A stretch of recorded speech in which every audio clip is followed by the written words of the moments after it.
अस्सलाम वालेकुम students, my name is Ehtisham Khan. तो बेटा आज हम जो पढ़ने जा रहे हैं वो हमारे पास network protocol and services chapter, हमारे पास क्लास है हमारे पास 12, चैप्टर है हमारे पास 1। तो नेटवर्क प्रोटोकॉल एंड सर्विसेज क्या आती हैं? कहता है एक जो नेटवर्क प्रोटोकॉल होता है इसमें हमारे पास सेट ऑफ रूल्स होते हैं। बेटा देखें मेरी बात में, ये बेसिकली एक फॉर्मल एग्रीमेंट होता है बिटवीन टू पार्टीज, दो पार्टीज के बीच में जो हमारे पास फॉर्मल एग्रीमेंट होता है इसको हम क्या बोलते हैं? इसको हम नेटवर्क प्रोटोकॉल बोलते हैं फॉर कम्युनिकेशन। ये डिफाइन करता है हाउ डाटा इज फॉर्मेटेड, कैसे आपके पास एक डाटा फॉर्मेट होगा और ट्रांसमिट होगा। जो प्रोटोकॉल है वो कंट्रोल करता है किसको? एरर हैंडलिंग को, और जो आपका डाटा डिलीवर है उसको। देखें प्रोटोकॉल का काम क्या करता है कि वो हैंडल करता है कि आपके पास जो एरर आ रहे हैं उसको कैसे हैंडल किया जाए, और एज वेल एज जो आपका डाटा है उसको from one device to another device कैसे डिलीवर किया जाए।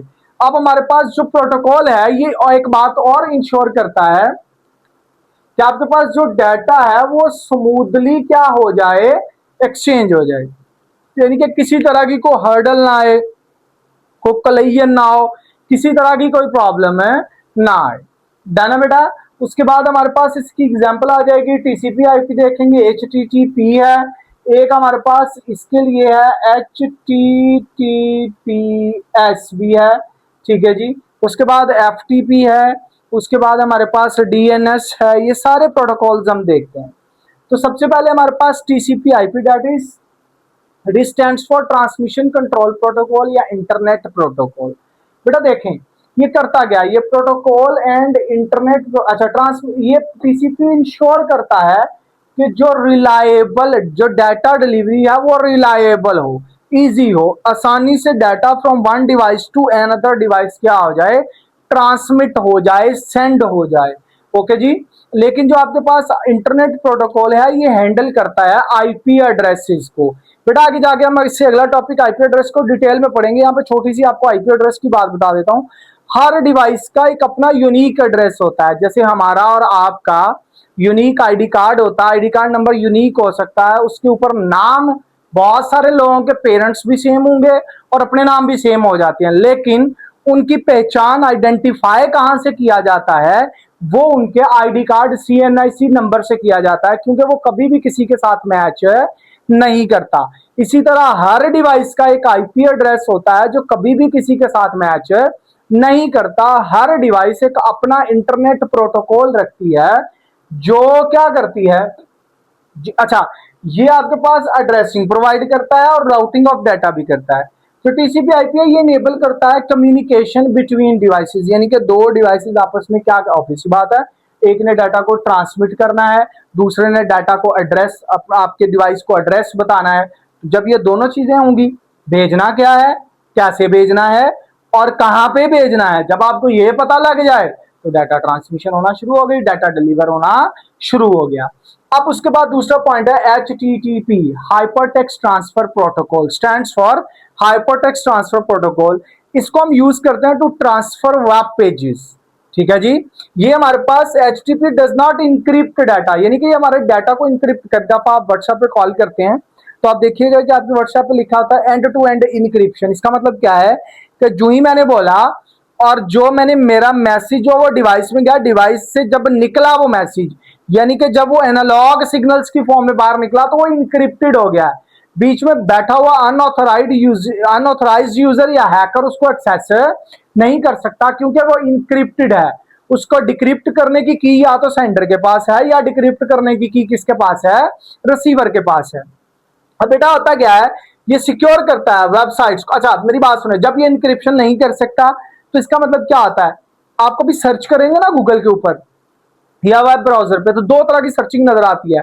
एक आपको नजर आएगी HTTP के नाम से और एक आएगी HTTPS। देखें हमें यूज करना चाहिए HTTPS, क्योंकि ये सिक्योर होता है, इसमें डाटा इनक्रिप्टेड होता है, इसमें हैकर इन्वॉल्व नहीं हो सकता, बहुत कम डाटा आपका डिक्रिप्ट हो सकता है। अब इंक्रिप्शन क्या करती है, इंक्रिप्शन वही मैं आपको, तो प्रोटेक्ट डाटा ट्रांसमिट, जब आपका डाटा ट्रांसमिट हो रहा आता है तो इसको प्रोटेक्शन करती है बिटवीन वेब, ब्राउजर और वेब सर्वर के बीच में। अब दिस इंक्रिप्शन प्रोवाइड दो चीजें प्रोवाइड करती है, एसएसएल और टीएलएस। ये प्रोटोकॉल क्या करते हैं ये आपके सेंसिटिव इंफॉर्मेशन को क्या करते हैं, सिक्योर करते हैं, जैसे आपका पासवर्ड, आपकी पर्सनल डिटेल, आपकी प्रोफाइल, ये जो भी आपका डाटा पर्सनल है उसको क्या करता है, ये सिक्योर करता है। उसके बाद अगली चीज आ जाती है, that is FTP, file transfer protocol. It stands for file transfer protocol. ये use to upload and download files, यानी कि अब जो आपके ब्राउजर में हम फाइल को अपलोड या डाउनलोडिंग कर रहे होते हैं, तो ये हमारे पास कौन करवा रहा होता है, एफटीपी। एफटीपी अलाउ करता है फाइल को शेयर करने के लिए बिटवीन कंप्यूटर्स के बीच में। ये कॉमनली यूज होता है, कौन यूज करते हैं, वेब डेवलपर्स। ठीक है जी। एफटीपी ट्रांसफर करता है बहुत बड़ी बड़ी फाइल को। लार्ज, देखें आपने जब किसी फाइल को, मूवी को आप अपलोड कर रहे हैं या डाउनलोड कर रहे हैं, तो that is a large file. आप यूट्यूब के ऊपर कोई 10 मिनट 15 मिनट की वीडियो अपलोड कर रहे हैं, that is 2 MB, 2 GB, 3 GB, 4 GB और 10 GB। तो ये आपके पास कौन सा काम करता है, ये अपलोडिंग और डाउनलोडिंग के लिए हमारे पास जो असल काम करता है, ये फाइल ट्रांसफर प्रोटोकॉल्स होते हैं। ठीक है, ये भी तो वेब ब्राउजर में ही यूज होते हैं। उसके बाद आगे आ जाता है जी डीएनएस, डोमेन नेम सिस्टम। देखिए बेटा, अगर मैं आपको कहूँ कि आपने याद रखना है नंबर्स, प्रोटोकॉल याद रखने हैं, आपने आईपी एड्रेसेस याद रखने हैं, तो आप नहीं रख सकेंगे। आपने कभी देखा कि आपने किसी के आईडी कार्ड के नंबर से उसे बुलाया और ये बात सुनो 34560 ये बंदा इधर है, नहीं, आपने उसका एक नाम रखा होता है। ऐसे ही होता है ना, डीएनएस में भी यही होता है, डोमेन नेम सिस्टम। कहता है ये कन्वर्ट करता है वेबसाइट्स नेम को किसमें, आईपी एड्रेसेस में।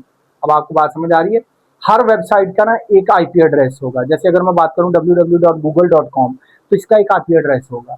www.facebook.com, इसका एक आईपी एड्रेस होगा। तो कभी भी हम इसको आईपी एड्रेस से नाम से नहीं याद रखते, हम इसको डोमेन नेम सिस्टम की याद रखते हैं। That is google.com, facebook.com, instagram.com, military.com, education.com। तो ये हमारे पास क्या होते हैं, डोमेन नेम है, सिस्टम होते हैं। Users do not need to remember numbers, DNS serves perform translation process, it plays key role in internet use. आगे डिड यू नो में क्या आता है कि डीएनएस जो वर्क करता है behind access the scene every time a website is open. जब भी कोई वेबसाइट ओपन होती है तो ये अपने वर्किंग को क्या कर रहा होता है, परफॉर्म कर रहा होता है। तो बेटा आज के लिए हमारे पास ये एक लॉन्ग क्वेश्चन भी बन सकता है और इसमें हमारे पास शॉर्ट भी आ सकते हैं।